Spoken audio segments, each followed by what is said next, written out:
Welcome our beloved viewer, the one watching Uganda Catholic Television.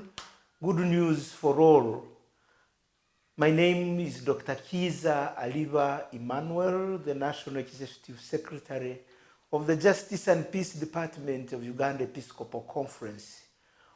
We are very happy today again to be here with our series on responsible leadership, responsible citizenship. Last week, we dealt with building good relationships and how important good relationships are in personal development, the development of the society, and national development. This week we come again with where the relationships begin and where the relationships end. And that is the role of a family in society. We all come from families. I and you, we are coming from a family. Actually, if I may have been given the opportunity to choose the family where I would be born from, I think I would choose to be born in the first family, so that President Museveni is my father and the Mama Janet is my mother. Why? Because I would be I would feel very good being called a first son, because I am from a first family. Unfortunately, I was not given this opportunity to choose the family where to belong. I find myself in a family. I found myself in a family. So not all of you, not all of us have the privilege to choose the families where to belong. But we find ourselves there. And yet, a family determines a lot what we are. You know, I come from Bunyoro. The Bunyoro, before one would get married, if a young boy reports to his father or mother that I have got a good girl, the first question the parents ask, from which family? From which family? So the family where you come from defines what you are. The family where you come from portrays your dignity, defines you in society. So we would like to see how important is this family, not only in our lives, but also in society. There are many definitions of a family, but I use one which is commonly accepted, that a family is a basic and essential building block of society. It is basic and essential building block of society. A family bears the responsibility of bringing up, nurturing, and educating children. Many people have called it the first school. A family is the first school. And a school that teaches by not teaching. It teaches by not teaching. But the children learn. Somewhere you have not taught, but the children learn. There was a psychologist and educationist called John Dewey. John Dewey said that when a teacher goes to class and leaves the class after teaching, and yet no one has learned, is like a lady who goes to market to sell tomatoes and comes back happy that I have been selling in the market when actually no one has learned. So a family teaches when actually it is not teaching, because children learn every day through verbal and non-verbal communications, through the behavior of the parents, through the behavior of the elder members of the parents, through the behavior of the neighboring communities. So the family instills values and virtues in children in order for them to become responsible citizens. Remember, the series we are handling are responsible citizens. So we see that responsible citizenship has a foundation in a family. You cannot be a good citizen if you are not from a good family. It's a lie. So the family has an indelible mark that puts on its member. An indelible mark. A mark that cannot be deleted. But this man, from which family? But this young girl, from which family?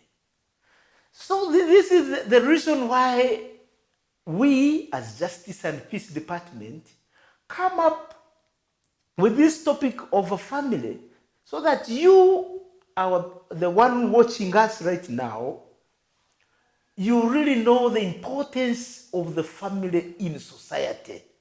Because we have seen a family gives an indelible mark to the children, and the society will refer to the family when they are judging the son or daughter. Let's trace the family in the biblical sense. In the Old Testament, we see God creating the first family, the family of Adam and Eve, and later they get children. And God does not only create a family and leaves it at that, he gives the first family a mission.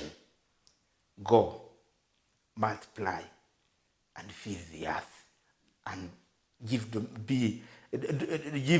guidance to this earth, dominate over it. So that is the responsibility of the family. Fill the earth, look after God's creation. We see also in the New Testament that God puts laws, the 10 Commandments and other laws that protect the family. You see in the 10 Commandments, one of them is respect your parents. Do not commit adultery. Never covet one's wife. They are commandments strictly to safeguard the beauty of the family, the sanctity of the family, which is very key. So God intends that the family is a strong institution, because it is this strength that will enable the family to raise strong children, strong members of that family. So it is an intention of God that this family would be very well protected. Marriage and family relations were blessed by God. This is evidenced when you read all the scripture. You will see in the book of Ecclesiastes how a beautiful wife is praised. The beautiful wife is this and this, You have some time and read how a wife is praised there. So there is a lot of praise given to a very beautiful wife. When you come to the New Testament, we see the model family, a family par excellence. That is the family of Nazareth. The family of Joseph, Mary, and Joseph. This is the model family that we see in the New Testament. And in the New Testament, it is very clear. Jesus says the family is an institution of love, that they may become one.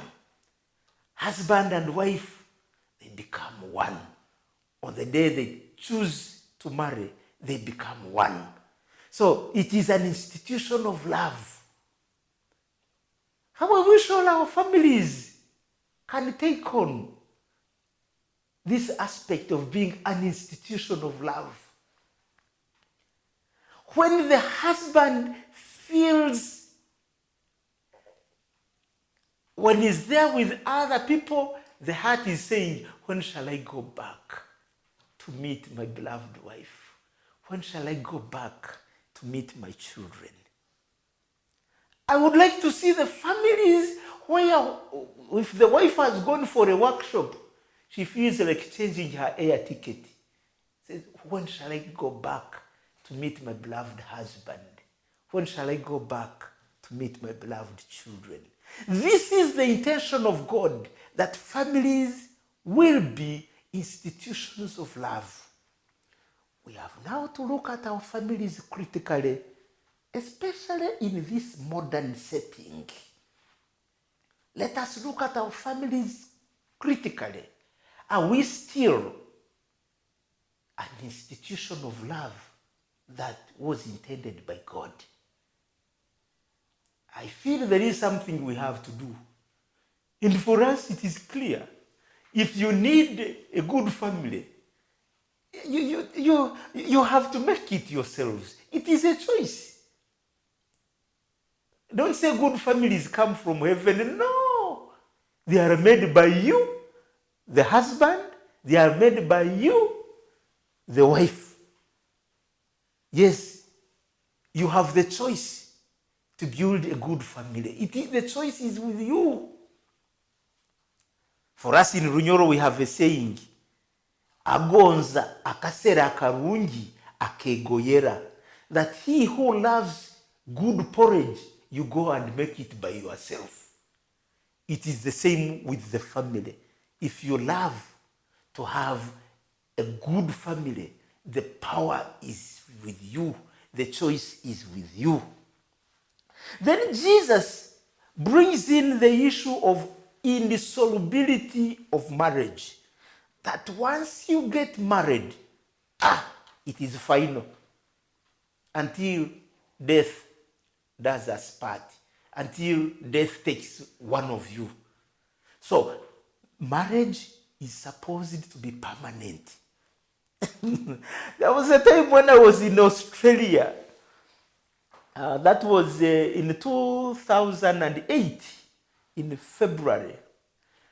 You remember very well, during that year, there were bushfires in Australia and the state of Victoria. Now, I had visited that forest which caught fire the evening before. Now, we had a family where we went for dinner, the husband and wife. I am telling you, I'd never seen this one. The husband and wife who gave us dinner were saying, this is our last day of staying together. The husband was 75 and the wife was 72. That they had made the contract of staying together for some years and the contract was ending that evening. So the following morning, each of them had to leave that home because the contract had ended.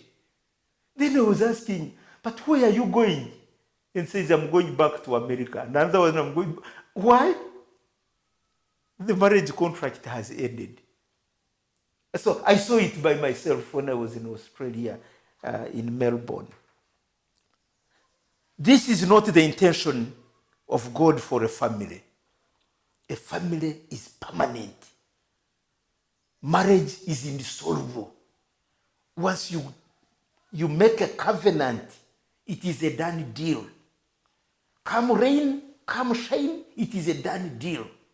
So these are the families that are intended by God, where there is no separation at all where there is no divorce. In Runyoro again we say, atahire kibira tahuliriza bigonoka. He who enters into the forest, you don't listen to what is breaking left and right.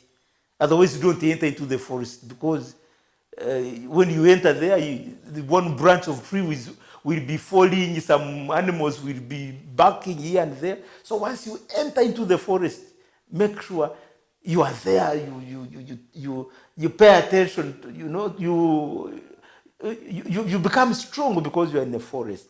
So with the families, that's what we do. Once you get into a family, it is a permanent institution, but an institution of love. You who are watching me, this is why this Catholic television is here for. It is here to deepen your faith. It is here to also bring good news to you, to your home. And the good news is, which I am bringing to you now, it is possible to have a family that is permanent and that it is an institution of love. I enjoy my family so much. I feel very happy.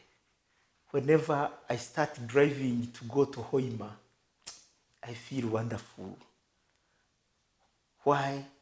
We are very grateful to God who has given us a beautiful family. And it is possible for families, for every family, to be based, to be anchored onto the Lord. It is possible for every family to be an institution of love. The choice is ours. Even Jesus enters into a wedding and performs the first miracle at the wedding. He goes into Cana in Galilee at a wedding party. He goes there, he finds people were running out of wine.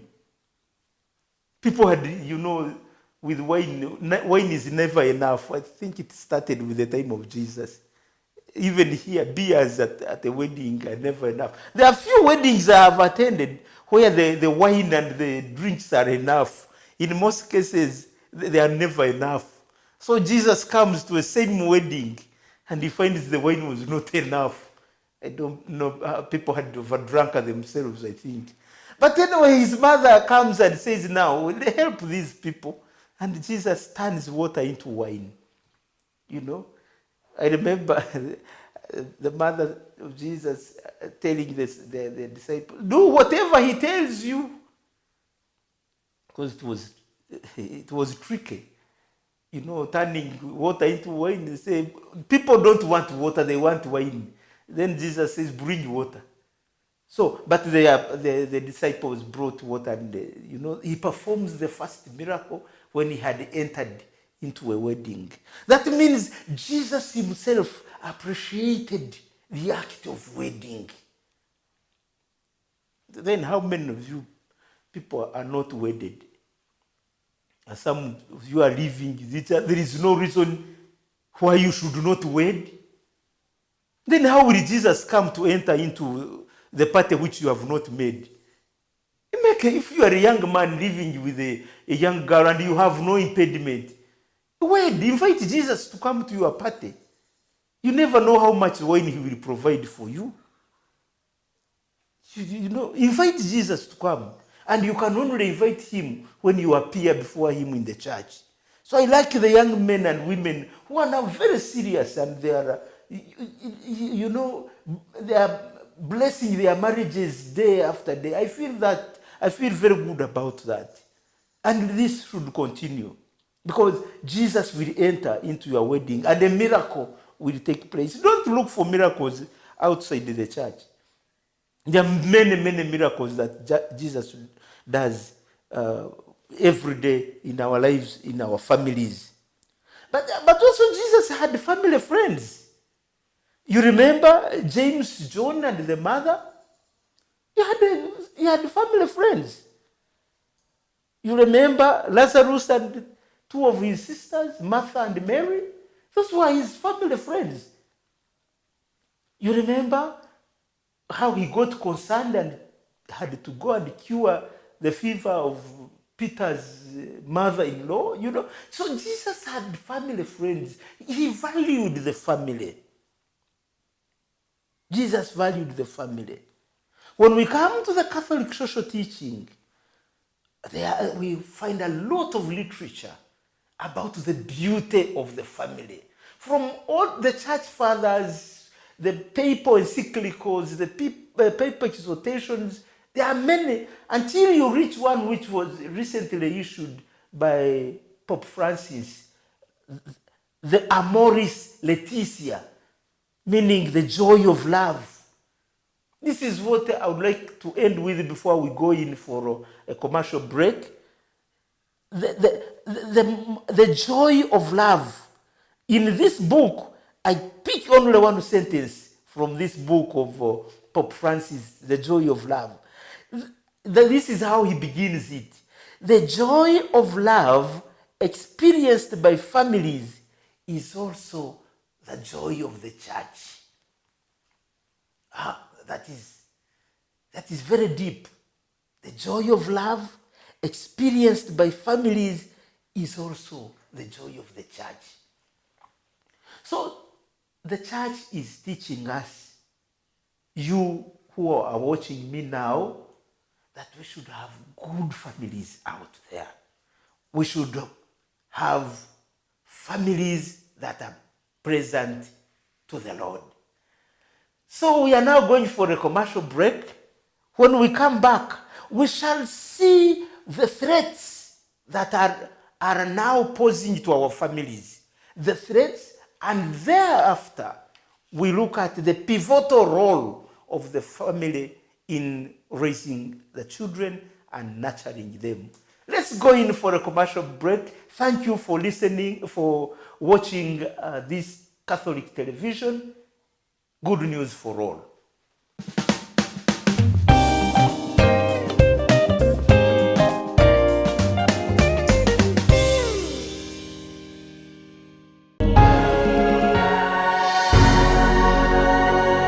UCTV. Good news for all.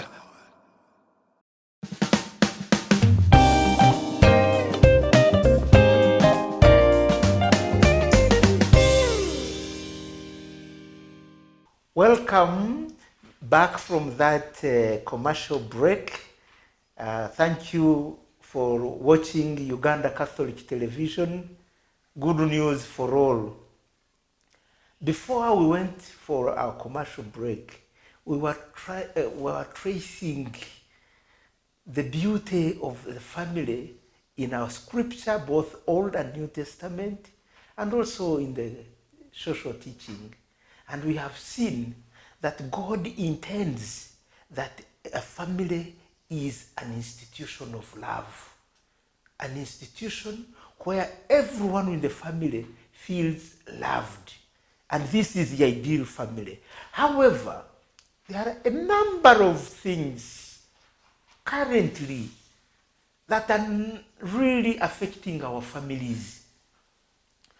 Many of our families are not God-centered. Many of our families are not God-centered. Now, the author of the family is God. Now, a family that is not God-centered, then you have forgotten who is the actual author of the family, who began the family. Once a tree loses roots, that tree dries. If the tree has lost roots, it dries, however big it is.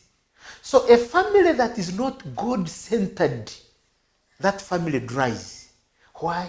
Because you have lost the focus. Every family must remain with its author, who is God. So families that are not God-centered, rethink. However rich you are, however wise you are, if a family is not centered on God, the author of Families, try to rethink.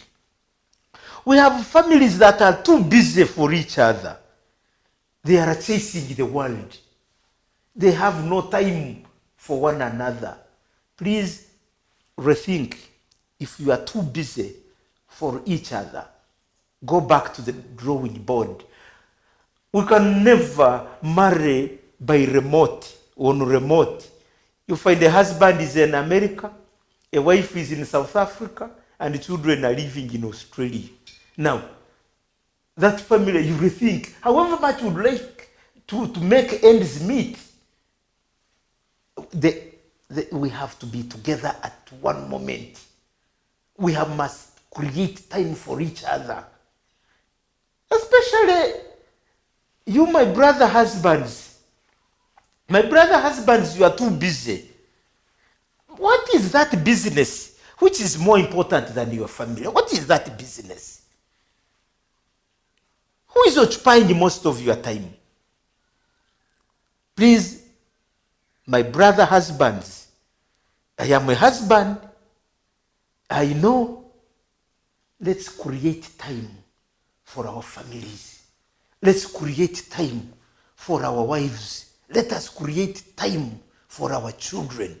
Time is a very precious thing for us to give to the family. So the families that are chasing the world, you will chase the world and chase it until it chases you. Let's have time for our families. In families also these days, the ownership of property and money is tearing very many families. The wife has got a bank account which doesn't want the husband to know. The husband has 3 bank accounts that the wife does not know. What kind of marriage is that? What kind of family is that one? Why? Well, the property belongs to who now? The money belongs to who now? If it is not the money of the family, the money of the wife, the money of the children. I think it is ideal that the wife knows the transactions of the husband on full-time basis. Don't say I married a wife who does not understand business. Teach her business and she will learn business. Don't say, my husband doesn't understand, he wastes a lot of money. Regulate each other. But please, this individualistic thinking in families has spoiled very many families. Let us own property together. Let us own money together. We shall enjoy the beauty of that money rather than hiding pins and so on. Give the ATM card, if you are the signatory to an account, leave the ATM card with your wife. Why don't you trust her with money? If you have trusted her with your children, why don't you trust her with money? Give her money. If you are a husband and you are working very well and you are being paid very well, let the wife enjoy, that money that you are working for. Let your children enjoy. I've seen husbands who are chasing the world to an extent that you will eat posho from Sunday to Sunday, and yet you are earning, but you say, no, I'm investing. Investing is very good, but the first investment is your home. The first investment is your family. Then after investing there, you can invest into kraals of cows and so on. So fellow husbands, I'm a husband. What I'm talking about, I know. So I'm really asking you, let our families enjoy our sweat. When we sweat, let's sweat for our family. We have also these current philosophies and worldview that are shaking our families. The films there, the pornography, there are same-sex attraction. This is an abomination. It's an abomination. How do you bring same-sex attraction? It's an abomination. You see? A woman marrying a woman, A man marrying a man, is that the intention of God? It's an abomination. A real abomination. So these things that are coming, that are threatening our families, we have to prevent against them so that we protect the dignity of our families. And our children, let's watch them very well so that they don't learn these sad things in regard to the right family.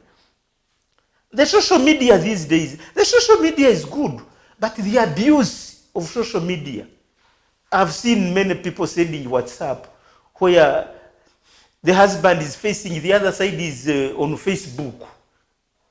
They're in the same bed. The wife is facing the other side, is on WhatsApp. And the baby is in the middle, doesn't know where to go. The other one is in Facebook, the other one is on WhatsApp, and each one facing different direction. And the baby is there in the middle. Somebody sent it, I looked at, and it is happening in many families, especially you young people who are marrying these days. I mean, I'm almost getting to 20 years in marriage, but almost every day is like we are in a honeymoon. Yeah, why not? So Instagram, yes, go for it, but know where it stops. Actually, if you can emulate some good examples, there is a family that I know, telephones never appear on their dining table. The telephones are kept away from the dining table until they have eaten. When they finish, they can go and pick their phones. I know where telephones never enter into the bedroom. I know some families. Telephones never enter into the bedroom. They stop in the sitting room. Those are good families. Those are good families to emulate. So that when the husband and wife, you go to the bedroom, that bedroom is very important in the lives of families. That's why you talk very many things that affect your families. But now, when the husband is starting to talk, then the wife, hello, how are you? Who is that person more important than your husband who is calling you in your bedroom? You know. So I've liked those families that leave the telephones out of their bedrooms so that they can attend to each other, in a cordial, manner. So we can emulate those examples. So social media, let's not abuse it. This music now, the music that we see, some of our children, you can't see, someone must be almost naked for him or her to entertain. What kind of entertainment is that one? You must be naked in order to entertain. I detest that one.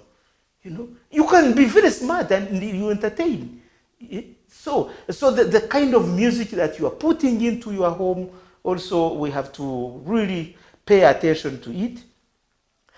There is something that is coming, and it should not come. It should not be part of our families. The issue of violence between couples. I don't know, you who are watching me, are there some husbands who are still beating wives? The good thing I'm not seeing where you are. How I wish I can see your answer. And are there husbands in 2023 who are still beating their wives? If you are there, you are still living in the year 1900. Those things we left long ago. How can I slap my wife? When I look at her eye with a tear in it, what joy do I get really? If you are still fighting in families, you are living in 1900, you are not yet in 2023. Please, that one, no. So violence in families really has to end. So that a family is an institution of love, where the husband, the wife, and children are all feeling the love, and being violent does not bring love in the family. There are some cultural traditions. I call them archaic. The archaic cultural traditions that are preventing our families from enjoying, There are some, we have to revisit them. Well, no, here you cannot wed. I visited one of the places and I was interacting with a parish priest in one of the parishes. He says, here, if I can get 2 couples a year, that is a very big success. 2 couples in a year because of traditional, settings of the place. So I would like to really, if you are watching me now, the traditions should not supersede the intention of God in regard to marriage, in regard to the establishing a family, because God is the author of the family. We also have broken communication. Yeah, communicate with each other. Have time and communicate with each other. Don't break the communication. Why do you spend 3 days without talking to your wife? If, for example, your wife is in South Africa and you are here in Uganda, why do you spend 3 days without saying, hi, mommy, how are you faring in that land of South Africa? How are you feeling? Don't break the communication. Communication is key in the establishment of the family. And what I have also found is that there's too much drug abuse and addiction in families, especially these urban families. Sometimes, when you are traveling to West Africa, the planes there, you have to go very late or very early in the morning, or you come back very in the wee hours, those bad hours. So when I'm passing here, Namugongo, Chikaruwajara, Kireka, at 4 in the morning, it's as if it is 6 p.m. People are drinking as if, Now, you are a husband to a wife. You are a father to children. At 4 a.m., you are still out of the family, drinking. Now, what kind of family are we going to raise? Are we going to raise in such circumstances? At 4 a.m., you are still out of your home. You have not yet come home. The children are at home. The wife is at home. And you are in a bar up to 4 a.m. What kind of family are you raising? So this is why I'm saying these attacks on families, let's pay attention to them and reduce them, because God intends that our families are institutions of love. Let's briefly now look at the pivotal role of a family today. As I've already intimated on it, a family is an institution of love and support. Now, the love here is quite unique. The 2 people who have come together, the husband and wife, are raised from different circumstances.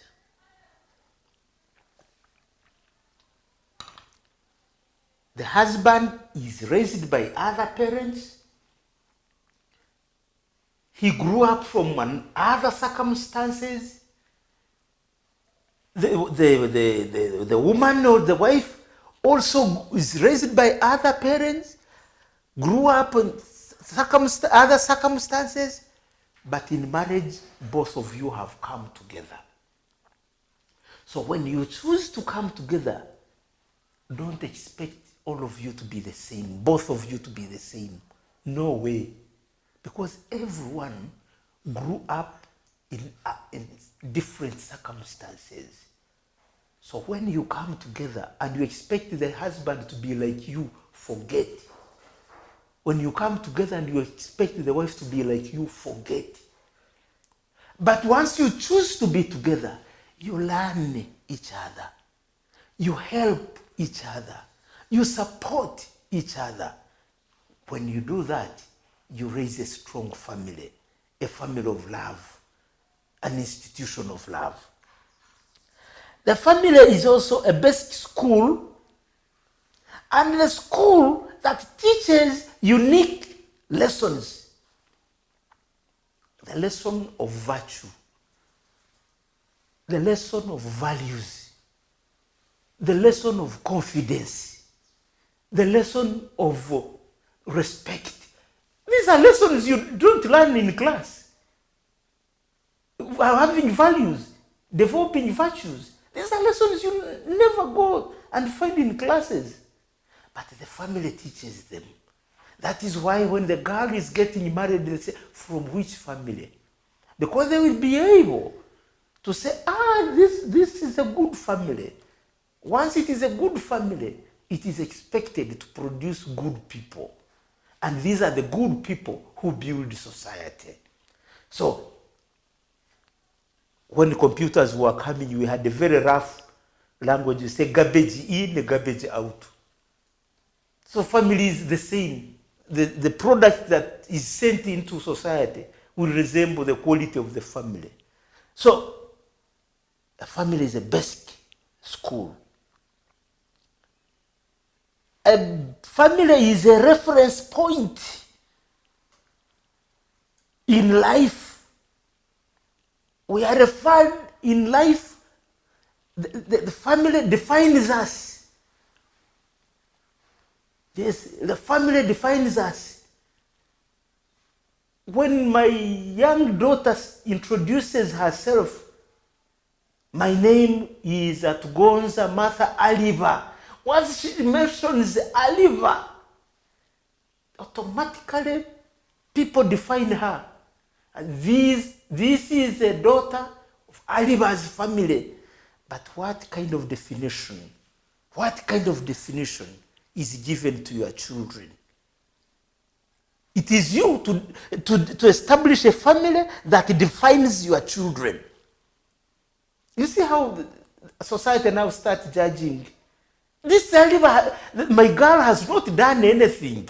My girl has just introduced herself, referring to Aliba, which is my name, and the girl is judged, by Aliba. So the families define us. And if we want good definition in a society, let's have good families. Because the definition will also be good.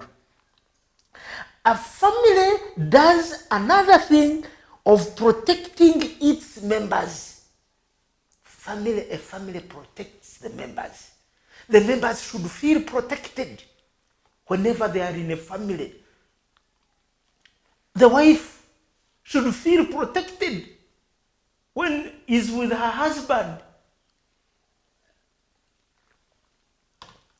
The husband should feel protected when the wife is nearby. So, this is the purpose of the family.